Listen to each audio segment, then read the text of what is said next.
On ne va pas revenir sur la mort de George Floyd qui s'est passée aux États-Unis. Simplement, à l'origine, il y a un mouvement pour dénoncer la violence manifestement illégitime et disproportionnée que le policier a utilisée à l'encontre de George Floyd, qui s'est suivi de la mort de cet homme. Le mouvement qui a d'abord dénoncé les violences, est ensuite déplacé sur la problématique du racisme, pour ensuite passer sur la dénonciation d'un racisme systémique, c'est-à-dire d'un racisme mis en place, entretenu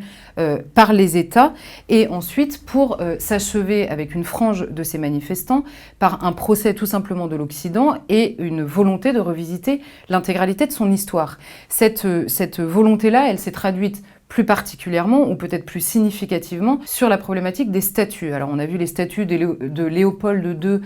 attaquées en Belgique, celle de Churchill au Royaume-Uni. Le débat s'est focalisé autour de la personnalité de Colbert, qui était donc un ministre de Louis XIV, et qui, en 1685, établit le Code noir, qui légifère l'esclavage dans les colonies françaises. À ce sujet, une toute petite précision, il légifère l'esclavage et il ne l'institue pas, il le légifère, donc ça préexiste évidemment à Colbert. Il faut se replacer dans le contexte et non pas faire preuve, encore une fois, à la fois d'inculture et d'anachronisme pour essayer de comprendre ce qui s'est passé à ce moment-là. On voit dans la volonté de destruction de ces statues un processus révolutionnaire qu'on a vu à l'œuvre de nombreuses fois dans l'histoire des différents pays du monde et plus particulièrement en France. La volonté, elle est claire, c'est de faire du passé table rase et de construire une nouvelle histoire. En l'occurrence, il faut bien avoir en tête que donc ce processus révolutionnaire est entre les mains d'indigénistes ou de décoloniaux qui considèrent donc que la France est une puissance coloniale sur son propre sol, ce qui est quand même un tout petit peu embêtant. Emmanuel Macron, lors de son intervention de dimanche soir, a eu des mots assez fermes, au moins sur la forme. Je le cite, « La République n'effacera aucune trace ni aucun nom de son histoire. La République ne déboulonnera pas de statut. Nous devons plutôt lucidement regarder ensemble toute notre histoire et toutes nos mémoires. » Il serait peut-être intéressant de réaliser que Colbert, en l'occurrence, quand il était en place en France et quand il a établi le Code noir, la République n'existait pas. Donc c'est pas tellement un débat qui concerne la République, ça nous renseigne pas beaucoup sur ce que le président veut répondre ou faire des statuts de Colbert. Donc il serait peut-être bon de ne pas systématiquement remplacer le mot France par le mot République parce que ça fausse, en l'occurrence, le débat, ne serait-ce que sur une frise chronologique. Ensuite, il faut faire une petite précision à ce sujet-là, parce que si, et là Emmanuel Macron a raison de dire qu'on doit regarder lucidement en face notre histoire, il ne s'agit pas de déclarer que tout a été parfait dans l'histoire de France, et on pourrait justement commencer par le processus révolutionnaire qui a été à l'origine de la République, et voir que là encore l'histoire est souvent complexe, puisque c'est le pouvoir central au moment de la Révolution qui premièrement légifère sur la volonté de détruire tout ce qui rappelle la monarchie en France, et qui devant ce même pouvoir, qui devant les excès de la terreur et le vandalisme hallucinant, notamment sur beaucoup de statues en France, et il suffit de regarder Notre-Dame de Paris pour s'en souvenir, ce même pouvoir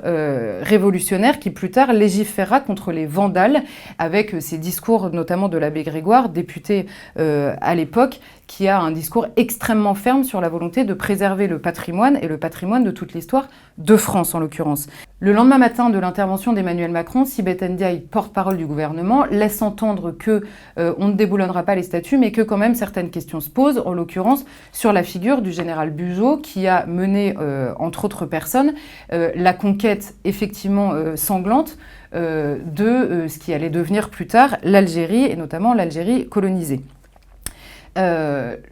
Dans l'entourage du président de la République, interrogé sur cette prise de parole de Sibeth Ndiaye, certains conseillers ont affirmé que, au lieu de déboulonner ou de débaptiser des rues, on pourrait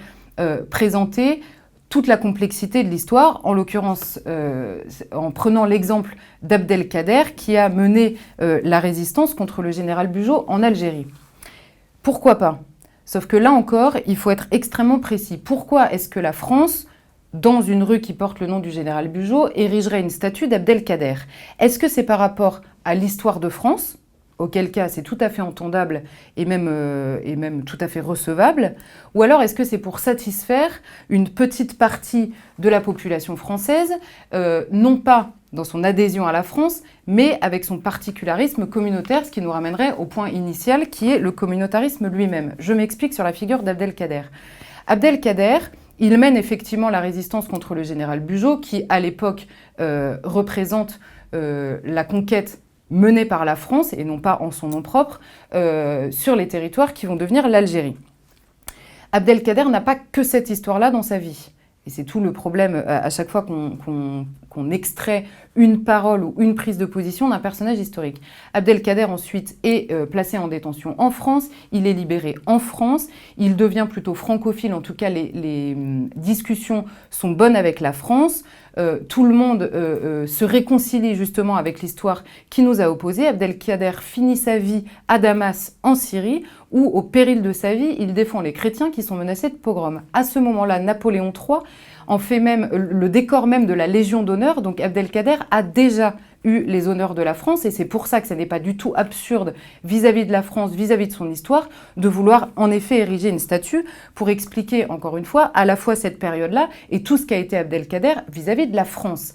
Maintenant, pourquoi je dis qu'il faut se méfier des bonnes intentions et savoir exactement pourquoi est-ce que le pouvoir voudrait mettre une statue d'Abdelkader? Parce que si on se focalise en disant en face du général Bugeaud, qui à l'époque, dans un contexte précis, représente la conquête voulue par la France et non pas par le général Bugeaud tout seul, si on met Abdelkader juste sur ce moment précis, alors on répond effectivement à une volonté communautaire sur une histoire qui a opposé l'Algérie à la France, et on ne sort pas du débat, on ne réconcilie absolument personne. Je le dis d'autant plus qu'il est assez intéressant de voir qu'Abdelkader, le FLN en Algérie, a fait d'Abdelkader un des résistants de la première heure, ce qu'il fut de fait à la conquête coloniale. Abdelkader a donc été mis par exemple sur les billets de banque, des statues ont été érigées. Mais en raison de la complexité de son histoire dans le temps et notamment de sa relation à la France qui a été changeante au fil des années, il y a un débat interne en Algérie sur la figure d'Abdelkader et il faudrait peut-être aussi se pencher dessus. Pourquoi? Parce que le FLN a fait d'Abdelkader ce qu'il fut, c'est-à-dire un des premiers résistants à la conquête qui allait devenir la conquête coloniale française. Donc Abdelkader a été imprimé par exemple sur les billets de banque, des statues ont été érigées. Sauf qu'en raison de la complexité de sa relation à la France qui a évolué au fil d'abord des années et de la situation, certains militants, notamment en Algérie, revendiquent aujourd'hui la volonté de supprimer la figure d'Abdelkader des billets de banque, voire même de déboulonner ces statues en Algérie au motif